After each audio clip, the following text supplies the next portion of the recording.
Boa tarde a todos, quase boa noite, né? Então agora nós vamos iniciar os nossos trabalhos dessa noite e vamos fazer uma pequena abertura. Peço que vocês sentem confortavelmente nas cadeiras, fechem os olhos quem quiser, relaxem. E vamos elevando o nosso pensamento a Jesus, saudando todas as equipes espirituais desta casa, que desde cedo já promovem toda a limpeza fluídica necessária para o nosso bem-estar. Em todos os compartimentos dessa casa, tudo é limpo, higienizado, a fim de que possamos ficar em paz. E assim, nós vamos agora agradecer também às equipes espirituais responsáveis pela água que iremos tomar, a água fluidificada, as equipes do Dr. Bezerra de Menezes, que durante todo o tempo que aqui permanecemos, nos cobrem, nos dão toda a proteção, ficam ao nosso redor para aliviar os nossos males. E assim nós só temos a agradecer. E agora nós vamos elevando um pouco mais os nossos pensamentos e sentimentos e vamos encontrando a nossa querida Mãe Maria de Nazaré, que neste momento nos cobre com seu manto de luz sagrado e nos oferece todo o carinho e conforto de mãe.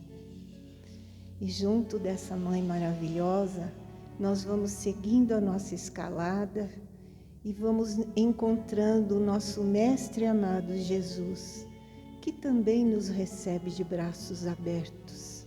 E diante dele, nós lhe agradecemos por essa maravilhosa oportunidade que ele nos deixou com seus ensinamentos, com as leis divinas e as leis do amor. E junto de Jesus e Maria nós continuamos e vamos encontrando o nosso Pai maior, o Pai da vida, o Pai de tudo e de todos, o responsável pela nossa encarnação atual. E assim, diante dele, nós lhe agradecemos pelo dom da vida. E para dar início aos trabalhos dessa noite, nós vamos fazer a prece que o próprio Jesus nos ensinou. Pai nosso que estais nos céus, santificado seja o vosso nome, venha a nós o vosso reino, seja feita a vossa vontade, assim na terra como nos céus. O pão nosso de cada dia nos dai hoje, perdoai as nossas ofensas, assim como nós perdoamos a quem nos tem ofendido, e não nos deixeis cair em tentações, mas livrai-nos, Senhor, de todo o mal. Que assim seja, graças a Deus e graças a Jesus. Então, hoje nós vamos falar sobre o capítulo 5 do Evangelho segundo o Espiritismo, que diz: bem-aventurados os aflitos.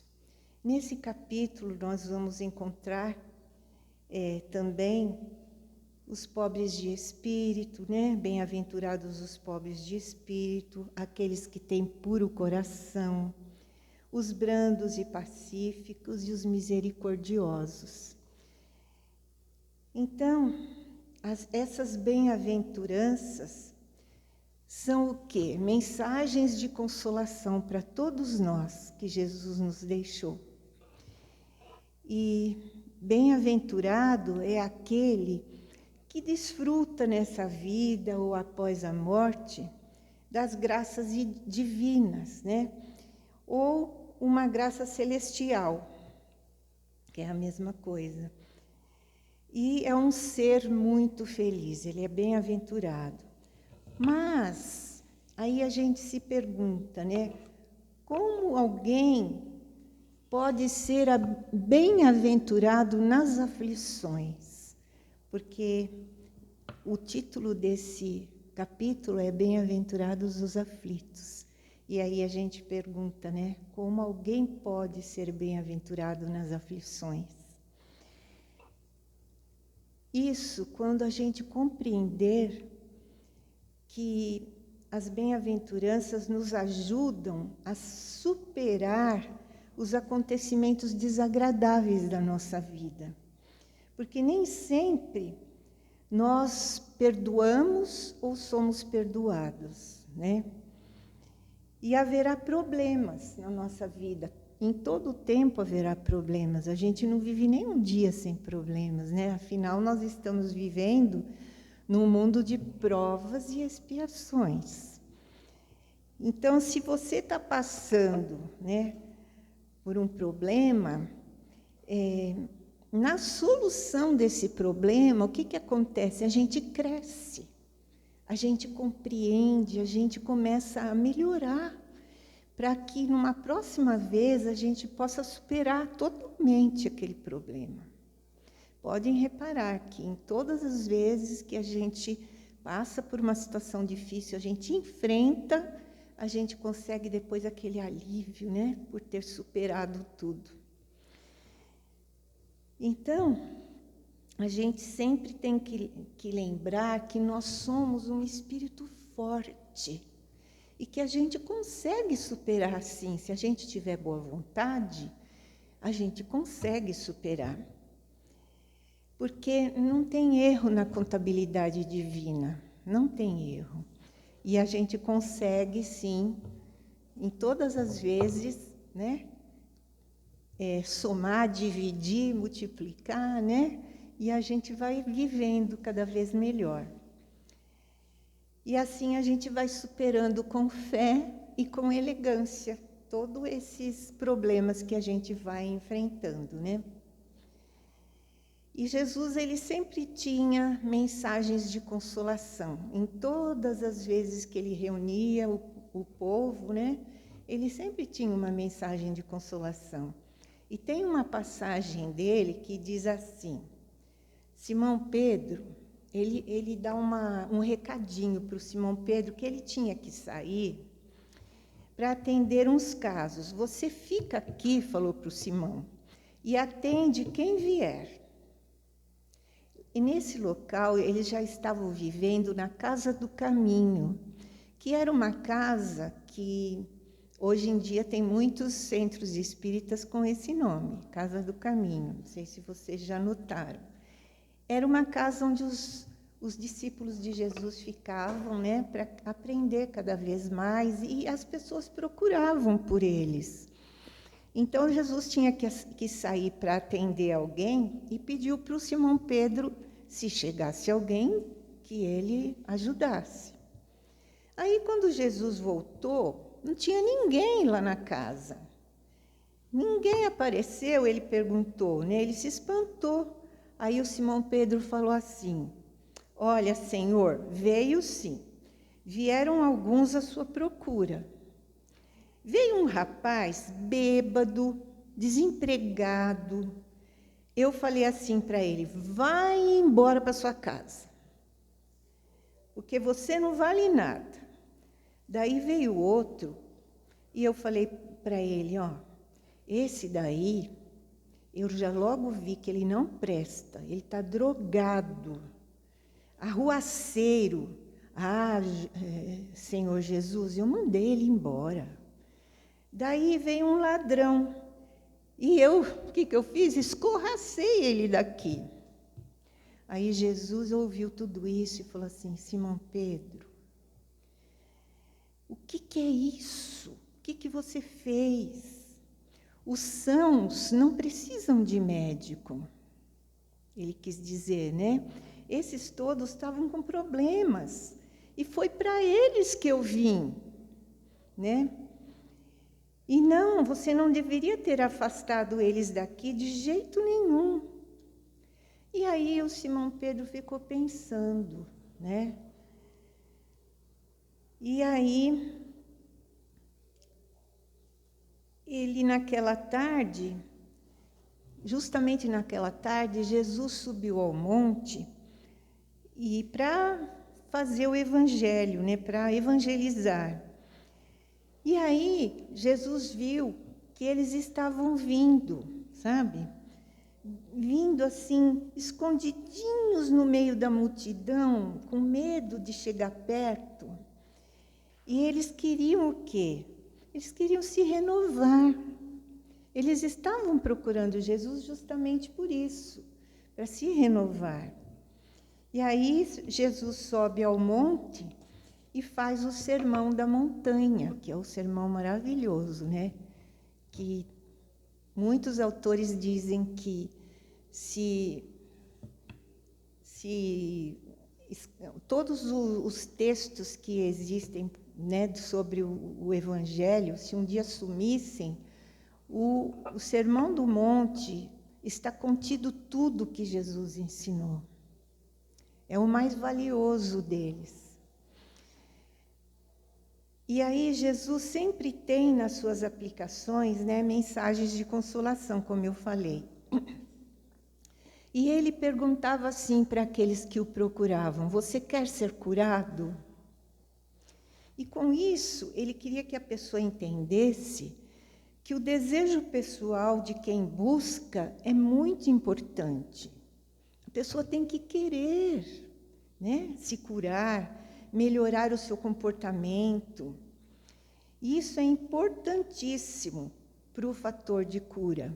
O conhecimento, né, esse desejo consciente de ser curado, através também do conhecimento que Jesus passava, é importantíssimo. E é a maior possibilidade, né, para o alcance da cura. Então, desejar ser curado, sem a consciência de que a doença está sendo um grande aprendizado, pode ser uma perda da oportunidade da gente crescer. Porque toda doença, tudo que nos acontece, sempre tem um aprendizado na nossa vida. Vocês podem, a partir de agora, prestar atenção naquilo que acontece para nós, coisas que acontecem de repente, que a gente cai, quebra uma perna, sei lá, qualquer coisa desse tipo, sempre vem para a gente refletir naquilo tudo que a gente está fazendo, sempre tem algo que nos traz um enriquecimento dentro de nós, sempre tem. Então,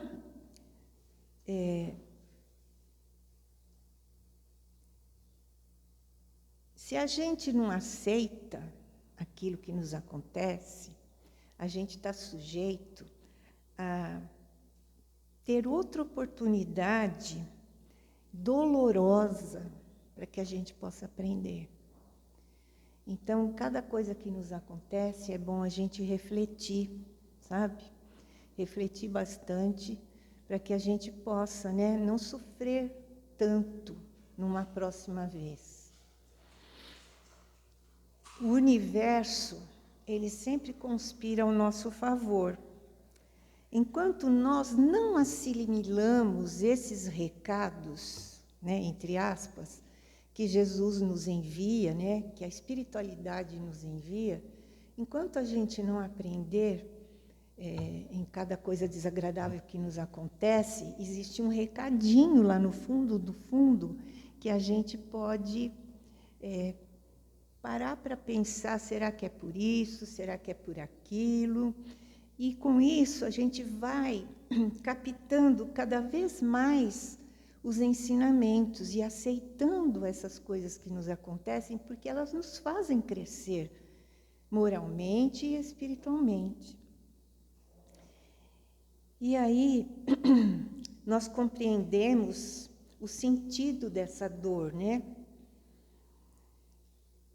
E se o universo está nos mandando isso e a gente não aceita, ele vai continuar nos mandando situações dolorosas para o nosso aprendizado e a nossa cura.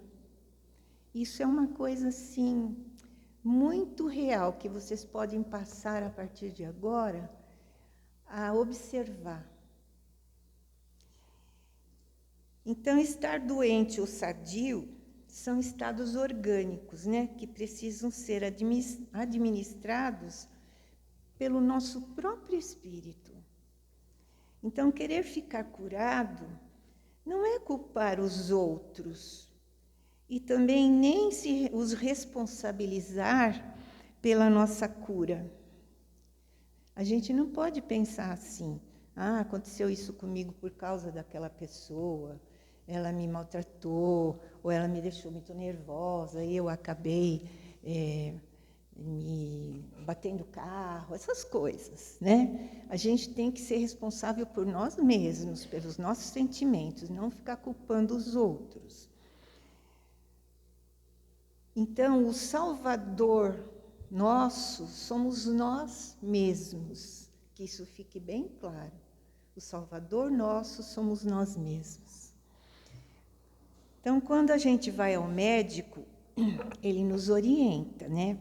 Prescreve tratamento, mas se a gente não fizer corretamente o tratamento, a gente não pode dizer que o médico não é eficiente, porque a gente não fez direito, né? Então, somente se a gente estiver agindo com toda exatidão e não houver melhora, a gente daí tem que nos consultar internamente ou procurar outra opinião, para saber por que a gente não está melhorando, né? Mas, em primeiro lugar, se consultar internamente, o que eu estou fazendo de errado, né? Mas, porque todo mundo erra, né? Até um médico pode errar, certo? Mas se a gente for uma pessoa sensata, a gente vai descobrir se o erro está conosco ou com o médico. Então, a gente precisa ter esse discernimento. E aí, na maioria das vezes, nesses casos, a gente desvia a nossa atenção, né? Nós fugimos de nós mesmos e ficamos só apontando os defeitos dos outros. Podem reparar que todo mundo faz isso. Ninguém aqui é santo, né? A gente faz isso, é comum. E aí a gente responsabiliza os outros muitas vezes por aquilo que nos acontece de errado. E Jesus poderia simplesmente dizer: levanta-te, toma o teu leito e anda, né? Como ele dizia. Ele disse isso para alguns dos que ele tratou. O que significa o teu leito? Significa o teu chão, tua estrada. Toma a tua estrada e anda. Tua vida, teu passado, o teu mundo interior. Então, se focaliza por dentro para você ver o que está acontecendo, para que você possa seguir em frente. Então, curar o corpo não é o mesmo que curar a alma. A gente diz alma enquanto nós estamos aqui encarnados. Cada um tem sua alma. Quando a gente desencarna, nós chamamos a nossa alma de espírito.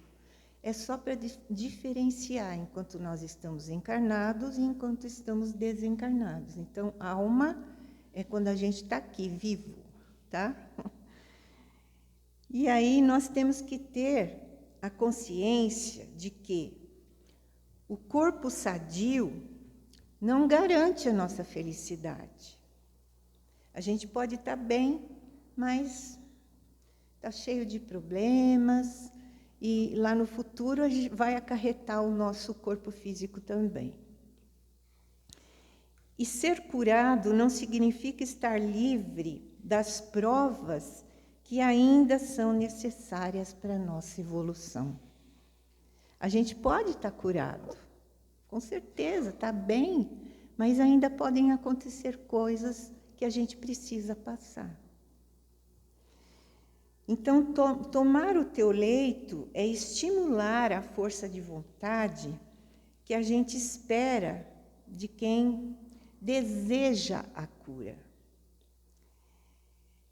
Para que entendam que evoluir é um compromisso pessoal. Tem gente que não quer evoluir, quer ficar na mesmice, não tem vontade de aprender. Muita gente não tem vontade de aprender. Hoje em dia, por exemplo, ficar na rede social, vendo fofoca, vendo coisas banais, é muito mais prazeroso para algumas pessoas do que entender o que se passa dentro da alma dela, né? Entender os problemas que ela está vivendo ao redor. Então, também pode ser uma fuga, viver olhando as redes sociais. Hoje em dia, isso é comum. Então, esse compromisso de evolução é muito pessoal.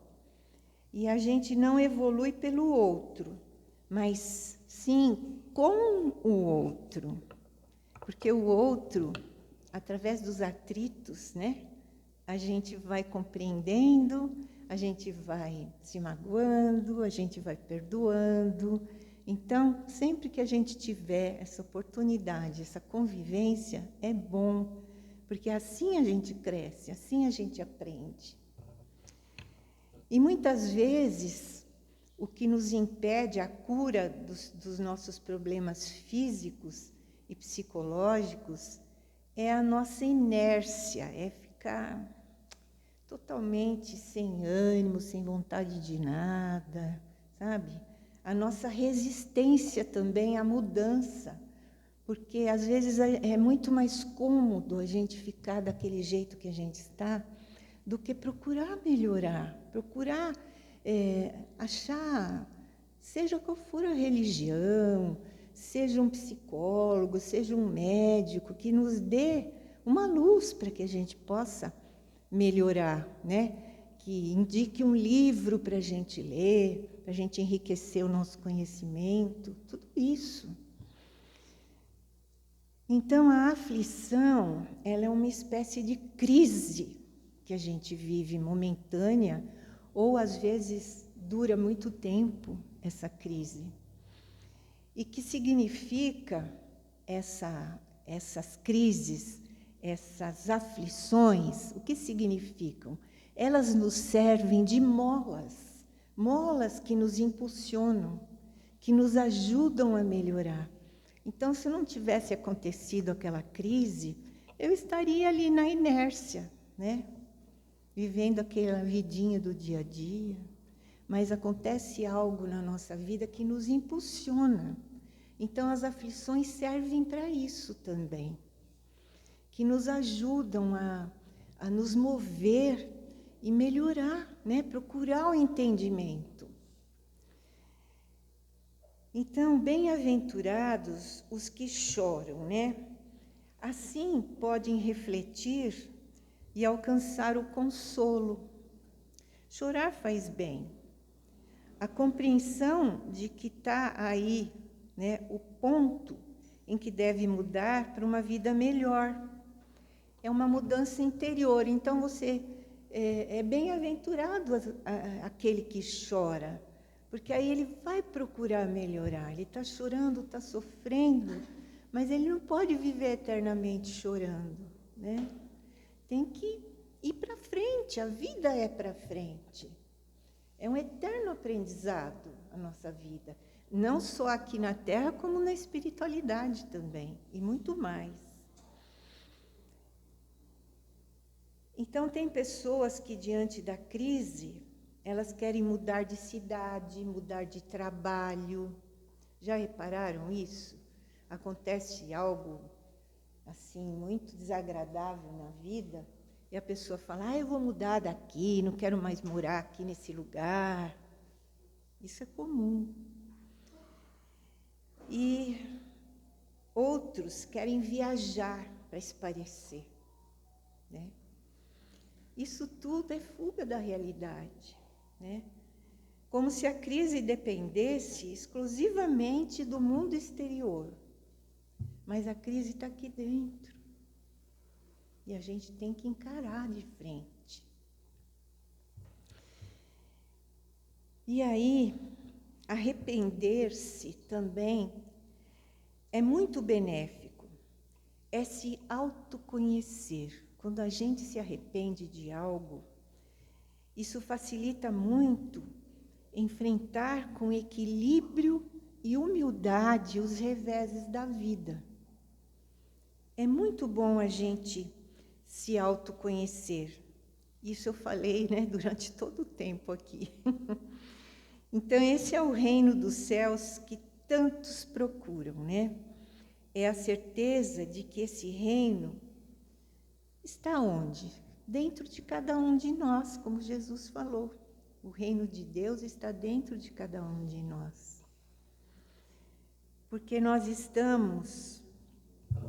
quando nós estamos em paz, né, não é necessário buscar a paz viajando, mudando de cidade, fazendo mil e umas, né, coisas para se livrar daquilo. Porque nenhum lugar é mágico nesse espaço cósmico que nós vivemos, nenhum lugar é mágico. Então a gente tem que enfrentar. A melhor coisa que tem é enfrentar, né? De frente mesmo, com coragem, com paciência, com dedicação. É aí que a gente entende o que é a vida. E a gente cresce, a gente fica em paz, na verdade, porque a gente até consegue perdoar nesses momentos. Então, as crises geralmente acontecem nos relacionamentos, né? Seja entre marido e mulher, seja entre amigos, seja na escolha profissional, na necessidade de equilíbrio financeiro. Nossa, como é difícil quando a gente tem algum problema financeiro sair daquela crise. Mas a gente tem que ter fé e tem que se esforçar para ir em frente e melhorar cada vez mais. Então, nas relações também entre parentes, né? Quando a gente... Todas as famílias são iguais, né? Todas elas. A gente sempre tem algum parente que a gente tem uma dificuldade de relacionamento. Então, também nas doenças, né? Geralmente ocorrem na meia-idade, né? E isso exige muita renúncia e muito equilíbrio para ajudar aquela pessoa. Ou para receber ajuda, porque tem muita gente que quando fica doente, muito mal, fica orgulhosa, não quer depender de ninguém, não quer ajuda, né? Não tem? Então é isso, a gente precisa pensar em tudo isso, que essas aflições, elas vêm para nos fazer crescer. E não pode ser o único motivo de preocupação na nossa vida, né? Mas uma oportunidade de vitória, de crescimento, e a gente vai conseguir. Então, quando nós percebemos que nós estamos à beira de um desequilíbrio, é conveniente dar uma parada, parar para pensar, né? E meditar, orar, desfocar um pouco daquele problema para ver se surge uma luz, né, no nosso caminho, para dar espaço, nesses casos, às boas influências que a gente recebe do alto. Cada um de nós tem o seu anjo guardião. E nesses momentos que a gente está tão aflito, não custa nada a gente parar, fazer uma prece e se entender com o nosso anjo guardião. Com certeza, dali a alguns momentos ou no dia seguinte, a gente vai ter uma ideia. Nossa, por que eu não pensei nisso antes? Né? Porque a gente captou a ideia, veio a ajuda, né? E aí a gente vai encontrar a solução, com toda certeza. Então, gente, o Cristo nos convida à esperança em nós mesmos, né? Pois nós temos potencial para isso. Cada um de nós tem esse potencial. Precisa pôr ele para funcionar. E para isso, se a gente seguir as instruções que Jesus nos deixou, nós vamos viver uma sociedade em muita harmonia. Vamos esquecer as brigas, os desentendimentos, vamos deixar tudo na paz. Então agora, para ilustrar, vou contar uma historinha, tá? Como sempre, né? Deixa eu ver onde que está a historinha.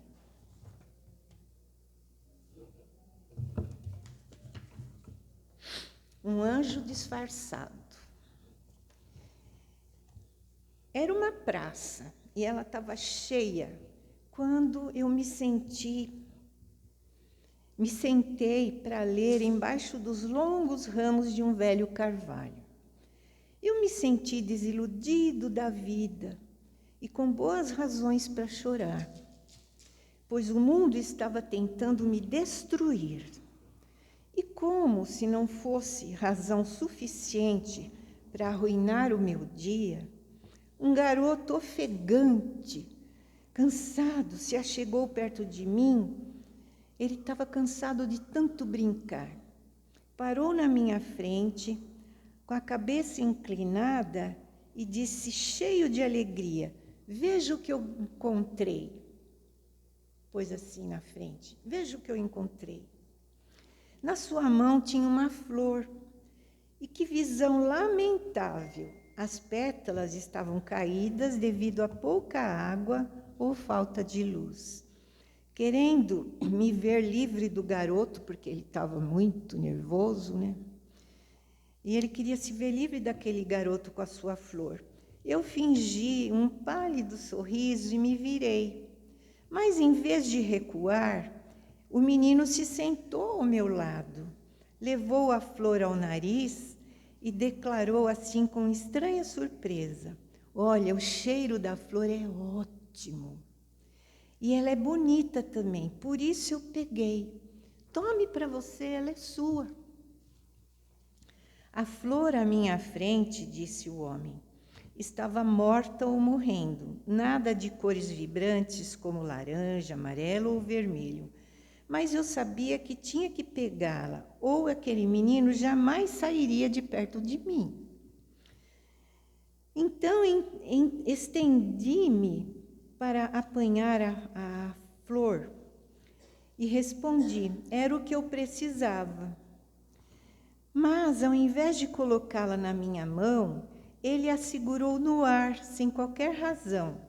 E nessa hora, esse homem notou, pela primeira vez, que o menino era cego e que não podia ver o que ele tinha nas mãos. Tadinho, ele era cego. Ouvi minha voz sumir. Lágrimas despontaram ao sol, enquanto eu lhe agradecia por escolher a melhor flor daquele jardim. E ele disse assim: de nada, não precisa me agradecer, e sorriu. E então ele voltou a brincar, sem perceber o impacto que ele provocou no meu dia. Eu sentei-me e coloquei-me a pensar como ele conseguiu enxergar um homem tão autopiedoso sob um velho carvalho. Como esse menino conseguiu aparecer diante de mim? Como sabia do meu sofrimento e do meu auto-perdão? Eu estava querendo me perdoar e não conseguia. Talvez, em seu coração, ele tenha sido abençoado com a visão naquele momento e se achegou até a mim. Pelos olhos de uma criança cega, finalmente eu entendi, disse o homem, que o problema não era o mundo, e sim era eu. E por todos os momentos em que eu mesmo fui cego, agradeci por ver a beleza da vida e apreciei cada segundo, que é só meu. Então, levei aquela feia flor ao meu nariz e senti a fragrância de uma bela rosa. Sorri enquanto via aquele garoto com outra flor em suas mãos, prestes a mudar a vida de um insuspeito senhor de idade. Então, a moral dessa história é assim: nos piores momentos das nossas vidas, aparece sempre um anjo. E ele pode vir como uma criança ou como um pássaro. O importante é sentir. Não é bonitinha? Eu acho, né? Não sei vocês. Eu gostei da historinha, né? Que fala das aflições, né? Eu acho que deu para entender. Então, gente, acho que eu me estendi muito hoje. Então, nós vamos agora fazer o encerramento, tá? Então, vamos novamente, sentando confortavelmente nas cadeiras, fechando os olhos. E diante de tantos ensinamentos que nós recebemos, né? Através do nosso Mestre amado Jesus, e diante dessa oportunidade maravilhosa, desse conforto que temos aqui nessa casa, né, de estarmos aqui sentadinhos para ouvir as palavras de Jesus, nós só temos a agradecer. Então,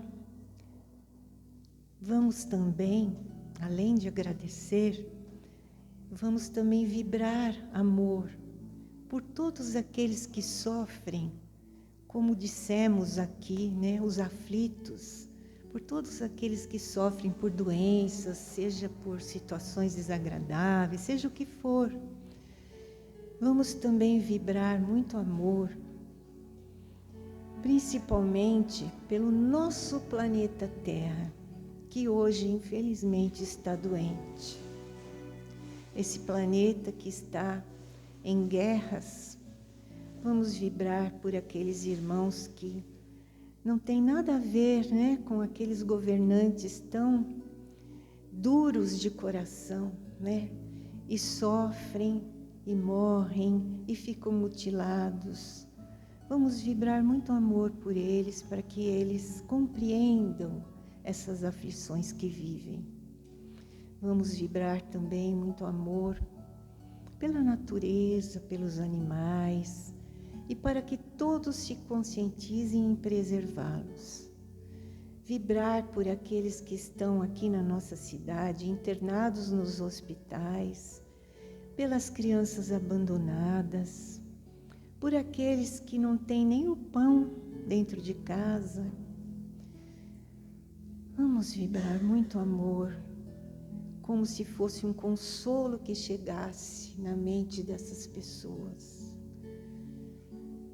E assim, nós vamos vibrar também por nós mesmos, para que estejamos sempre firmes, fortes, resolvidos, com muita vontade de crescer, de evoluir diante de cada situação.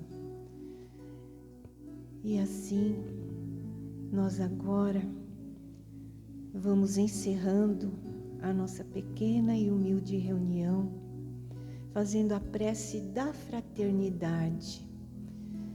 Jesus, nosso divino Mestre Salvador, fortalecei-nos e amparai-nos, para que possamos ajudar as forças do bem a transformar o mundo. Veneráveis mensageiros celestes, auxiliares de Jesus, fortalecei-nos e amparai-nos, para que possamos ajudar as forças do bem a transformar o mundo. Pai nosso, Criador nosso, fonte eterna de amor e de luz, fortalecei-nos e amparai-nos, para que possamos ajudar as forças do bem a transformar o mundo. Que assim seja, graças a Deus, graças a Jesus. Uma boa semana a todos, até a semana que vem. E agora vocês vão continuar sentadinhos, que nós vamos chamar para o passe, tá?